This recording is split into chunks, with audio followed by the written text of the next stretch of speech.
అందరికీ శుభోదయం. ముందుగా అందరికీ సంక్రాంతి పండగ శుభాకాంక్షలు. ఆవు పేడతోని గొబ్బెమ్మలు చేసుకుందాము ఈరోజు సంక్రాంతి ముగ్గులో పెట్టుకోవడానికి.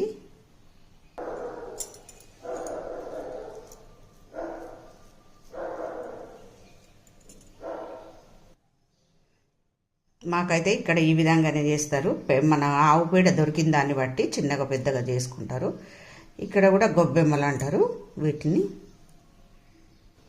ఈ విధంగా ముందుగానైతే ఒక 5 తయారు చేసిన వీటిని పిండి కూరతోని గరకతోని అలంకరించుకుందాం. ఈ విధంగా అన్నిటికీ పిండి కూర గరికె పెట్టుకోవాలి. పసుపు కుంకుమ బొట్లతోని అలంకరించుకోవాలి. ఈ విధంగా చేసుకున్న గొబ్బెమ్మలను మనం గుమ్మ ముందు చిన్న ముగ్గు వేసుకున్న అందులో ముగ్గులో పెట్టేసుకుందాము. ఇప్పుడు ఈ గొబ్బెమ్మలను ముగ్గు మధ్యలో పెట్టుకుందాం.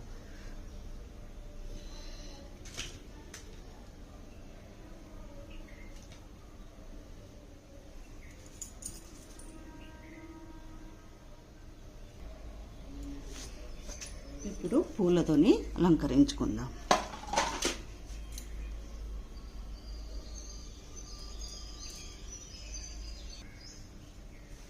ఇప్పుడు పసుపు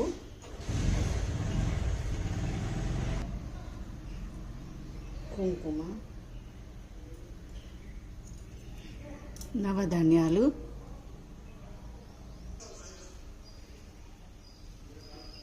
ఈ విధంగా నవధాన్యాలను పోసుకోవాలి. ఇవి రేగుపళ్ళు, జిట్టు రేగుపళ్ళు అంటారు. వీటిని కూడా వేసుకుంటారు. ఇవి కూడా వేసుకోవాలి.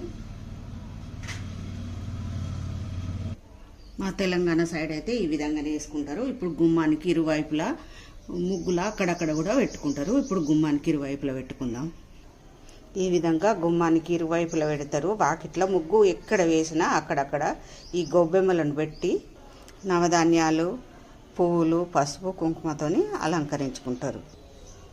ఈ విధంగానైతే చిన్న ముగ్గుతోని గుమ్మం ముందు వేసుకొని అలంకరించుకున్న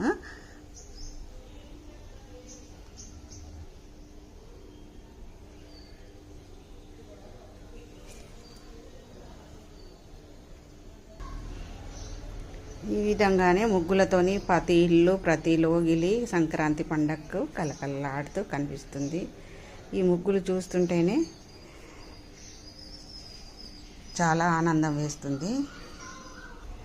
అందరికీ మరొకసారి సంక్రాంతి శుభాకాంక్షలు. అందరూ ఆనందంగా